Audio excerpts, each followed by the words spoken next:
Hello, જય શ્રી કૃષ્ણ. આજે weekend હતું તો મેં વિચાર્યું ક્યાંય બહાર જઉં. તો આજે હું તમને લોકોને દુબઈના મેળામાં લઈને જઈશ. આ મેળાનું નામ છે ગ્લોબલ વિલેજ અને મેળાની શરૂઆત થઈ હતી 1997માં.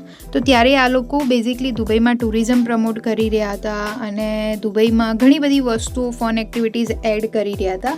તો અહીંયા ઘડી મેળામાં જવાનું સૌથી મોટો એડવાન્ટેજ એ છે કે અહીંયા તમને ડિફરન્ટ કન્ટ્રીના કલ્ચર જોવા મળશે, લાઈવ એન્ટરટેનમેન્ટ શો, કન્સર્ટ બધું જોવા મળે છે, થીમ પાર્ક છે, રાઇડિંગ્સ, ગેમ્સ અને વોટ નોટ, શોપિંગ, ફૂડ. તો તમે આખો દિવસ ફરો ને તો પણ બી આ જગ્યા ખતમ નહીં થાય, એટલો બધો તમને ટાઈમ જોઈએ અહીંયા એક્સપ્લોર કરવા માટે. એન્ડ સૌથી મોટો એડવાન્ટેજ અહીંયા આગળ શું છે કે તમે અહીંયા ડિફરન્ટ નેશનાલિટીના લોકોને મળી શકો છો, એ લોકોનું ફૂડ ટ્રાય કરી શકો છો, શોપિંગ એક્સપિરિયન્સ. એન્ડ હા, overall it's really good experience. બહુ સારી જગ્યા બનાવેલી છે આ લોકોએ.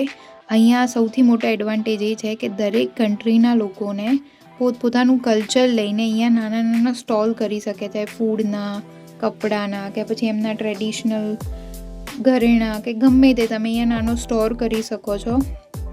અને બિઝનેસ ઓપોર્ચ્યુનિટીઝ વધી રહી છે. સૌથી વધારે અહીંયા ટુરિસ્ટ લોકો આવે છે એક્સપ્લોર કરવા માટે. તો ઇટ્સ રિયલી ગુડ એક્સપિરિયન્સ. અને તમે જોઈ શકો છો કેટલા બધા લોકો છે અહીંયા. કમ્યુનિટી એન્ગેજમેન્ટ વધે છે આના કારણે.